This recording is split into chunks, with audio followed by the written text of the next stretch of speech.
It's 8:06. Good morning. This is The Breakfast Show on BBC Radio Foyle.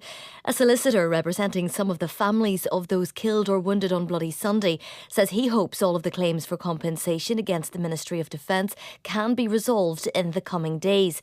Yesterday, Michael Quinn was awarded £193,000 in compensation at the High Court in Belfast.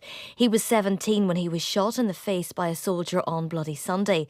Mr Justice McAlinden said the payment was for the pain and suffering Mr Quinn has had to endure and continues to endure. Well, Fearghal Shiels is representing him. Well, it's been a very difficult experience. Mr Quinn hasn't spoken very publicly at all in relation to the events of Bloody Sunday. He has kept a very tremendous but quiet dignity. He has had to relive the events in extreme detail. He was subject to cross-examination by counsel for the Ministry of Defence, as was his wife, and it was a very difficult experience for him.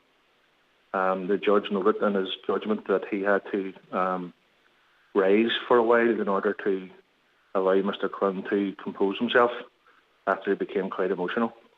Are you and your client satisfied with the financial sum awarded by the judge?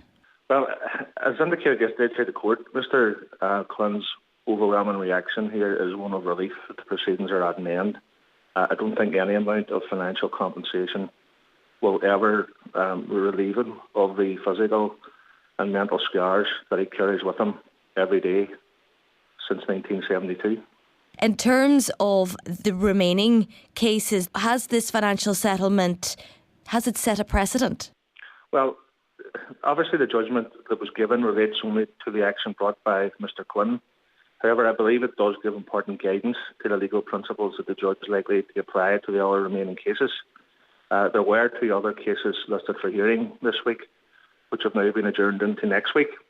Those are the cases of Jerry McKinney, who was a married father of 8, and also of Michael McDade, who was a single man of 20 years of age.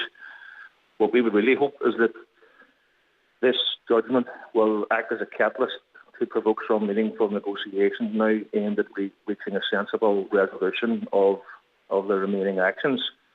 Our office represents 21 families of persons who were murdered or wounded, and all of those actions are set down for trial and are ready to proceed. In the absence of any willingness to properly settle the cases, then we'll have no alternative but to list each case for trial, and we will have no hesitation in doing so.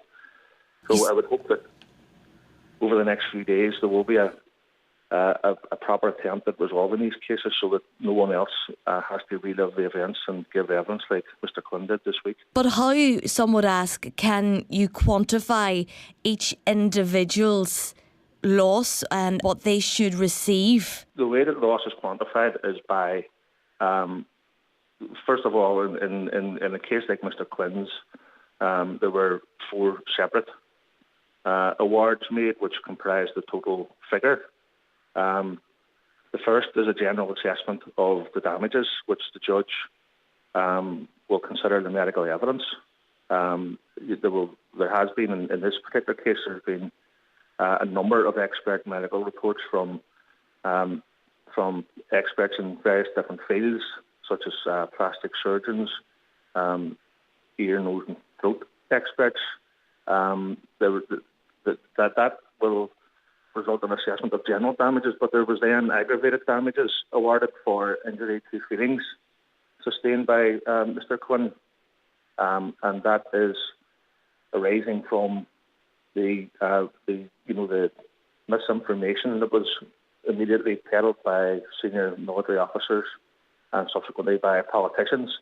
So there were 2 separate awards in that category, and also a special award for cosmetic surgery that Mr Quinn will probably have to have in the future.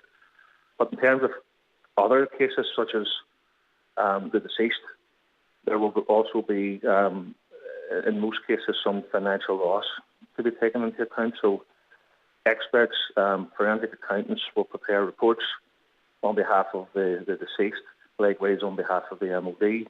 and that will be a major factor in assessing how damages are quantified.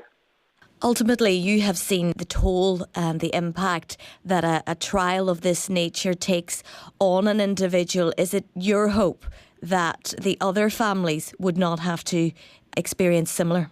Absolutely. I think it's very unfortunate that these proceedings so far have not been capable of being resolved without the need for the victims to have to take the witness box. I think I would really hope that there can be a sensible resolution over the next number of days. What does that rely on? Well, essentially it relies on goodwill and the MOD approaching these cases with the generosity that it had undertaken to do back in 2011, whenever we first had written to the Prime Minister in the first instance asking for proposals to properly compensate the victims. The response we had back from an MOD official and further to the letter to the Prime Minister was that the MOD were committed to a speedy and efficient resolution of the cases. It hasn't happened yet, and that's why we were forced to go to court and why Mr Quinn was forced to give evidence. So, we really do hope that these cases can now be resolved going forward, but in that regard, the ball's firm in the MOD's court. That was solicitor Fearghal Shiels speaking there. Well, we put his comments to the MOD. A spokesperson told us, "We note the court's decision with regards to this claim. As related cases are ongoing, it would be inappropriate to comment further."